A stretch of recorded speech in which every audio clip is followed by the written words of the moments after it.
बहुत बचर बकर बकर बकर करती रहती है, तो बोलने का शौक़ है।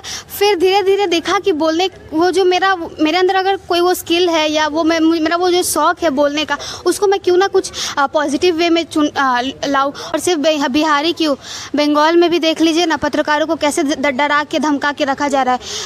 कोई भी एरिया का आप कोई मुद्दा उठा के लाइए, उस एरिया का जो लोकल विधायक है वो सबसे पहले आपके घर पे एक नोटिस भिजवा देगा, कोई ना कोई केस आपके ऊपर आ ही जाएगा। आप रात के 2 बजे बिहार में पत्रकारिता नहीं कर सकते।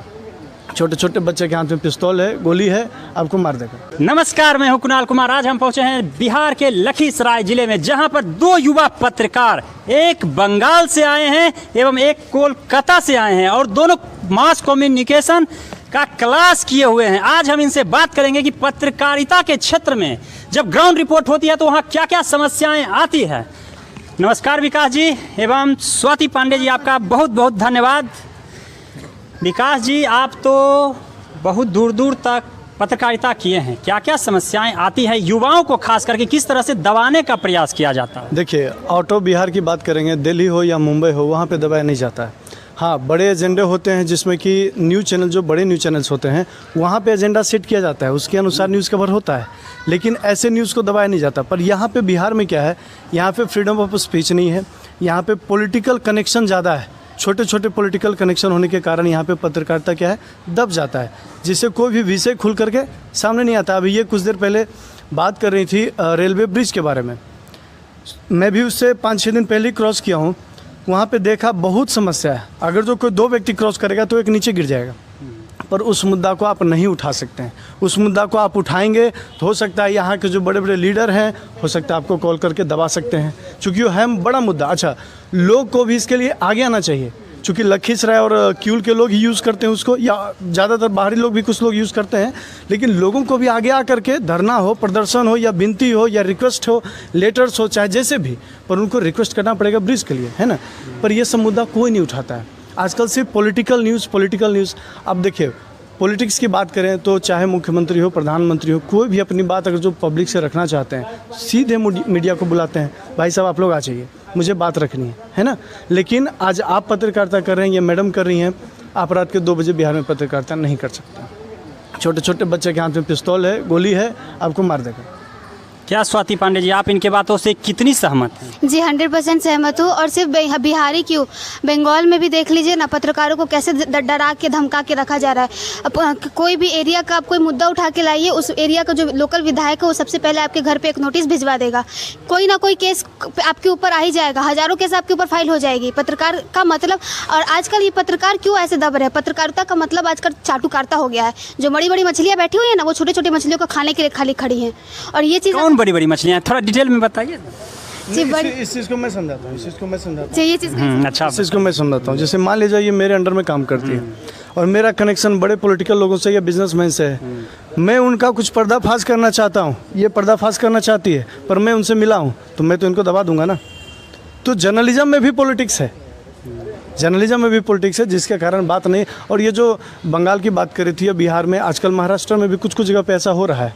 आप खुल करके अगर जो आप किसी मुद्दे को आप लाएंगे, हो सकता है आपको रात में पुलिस उठा ले। तो इस डर से लोग नहीं निकल के सामने आ पा रहे हैं, इस डर से लोग। आज पंचायत चुनाव की बात करते हैं, आपको तो पता है मैं पंचायत चुनाव लड़ा हूँ, मेरे जैसा कितना प्रखंड में या जिला में सामने आता है, नहीं आता है। डर है उनको, कोई मार ना दे, कोई कुछ कर ना दे। तो पत्रकारिता में भी वही बात है, डर है एक कि ज़्यादा खुल करके बोलेंगे, हो सकता है कल मेरे साथ कुछ घटना हो जाए, यही मुद्दा है। आप यूपी, बिहार, बंगाल तीनों राज्य में कवर करते हैं, जहाँ तक मुझे जानकारी मिली है। तीनों में आप क्या अंतर पाए? तीनों जगह कुछ तो परिवर्तन जरूर आपको दिखाई दिया होगा। जी, सबसे ज़्यादा मुझे अगर कहीं सहयोग मिला है पब्लिक से या कहीं से भी, तो वो है उत्तर प्रदेश के बलिया में मैंने कवर किया है पूरा इलेक्शन। इतना ज़्यादा पत्रकारों को वहाँ पे सम्मानित किया गया है, मुझे खुद इतना ज़्यादा। मैं कहीं जाती थी, अरे जैसे ही पता चलता था कि अरे पत्रकार है, मतलब ऐसा लगता था कि वहाँ का कोई DM या कोई CM या कोई, मतलब कौन आ गया है पत्रकार का मतलब। तो उत्तर प्रदेश में सबसे ज़्यादा पत्रकारों को सम्मानित किया जाता है। बिहार में अब तो उतना मैं काम की नहीं हूँ, कभी कहीं मैं बिहार में घूमी हूँ, तो बिहार में अभी तक तो सब कुछ मुझे ठीक ही दिखा है। पर अगर मैं देखती हूँ और पत्रकारों से, जो मेरे भाई बंधु पत्रकार बंधु है, उन लोगों से मैं जब सुनती हूँ कि वो ग्राउंड में जब काम करने जाते हैं तो उन्हें कितना परेशानी झेलना पड़ता है। तो बिहार में है, बिहार में भी परेशानी है, बंगाल में तो फिर छोड़िए, मैं कुछ नहीं कहूँगी क्योंकि बंगाल में मैं रहती हूँ, तो कल को मेरे भी इसलिए समस्या आ सकती है, इसलिए बंगाल के। देखिए यही है, आज फ्रीडम ऑफ स्पीच किया जाता है। आज मेरे ऊपर ही मैं ही फ्रीडम स्पीच को नहीं इस्तेमाल कर पा रही हूँ, मैं बोल नहीं पा रही हूँ अपनी बात। मैं खुद पत्रकार होकर जब नहीं बोल पा रही हूँ तो मैं जनता का बात को कैसे उठा पाऊँगी। अच्छा, आप एक बात बताइए, आज भी आधी आबादी चौथे स्तंभ की जो रक्षा करती है, दुनिया का जो दर्शन करवाती है, वो कहीं ना कहीं आधी आबादी जो है यहाँ पर मात्र 5% तक ही है। ऐसा क्यों? देखिए, पत्रकारिता में या तो लोगों को समझ नहीं है कि पत्रकारिता आखिर है क्या।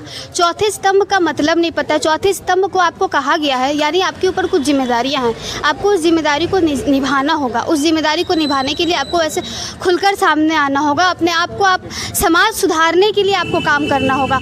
और मैं भी चाहती हूँ कि पत्रकारिता में लोग आएँ, इस फील्ड को लोग चुने। और मैं देख रही हूँ कि आजकल बहुत लोग आ रहे हैं पत्रकारिता में। पहले मेरे पिताजी कहा करते थे पहले ज़माने पे कि पत्रकारिता में जो आते थे उसको लोग क्या कहते हैं, अरे तुमको कोई काम नहीं मिला कि तुम यहाँ पे लिख रहे हो, तुम पत्रकारिता कर रहे हो, तुम लिख रहे। पहले तो सिर्फ प्रिंट मीडिया था, ज़्यादातर न्यूज़ पेपर वगैरह था। आज तो डिजिटल मीडिया, आज हम ही लोग डिजिटल मीडिया में काम कर रहे हैं। तो डिजिटल मीडिया आजकल तो बहुत ज़्यादा हम लोगों को स्कोप मिल चुका है। तो पहले के ज़माने में उतना स्कोप नहीं था, तो लोग कहते थे कि अरे तुमको कुछ नहीं मिला, तुम पत्रकार ही बन गए।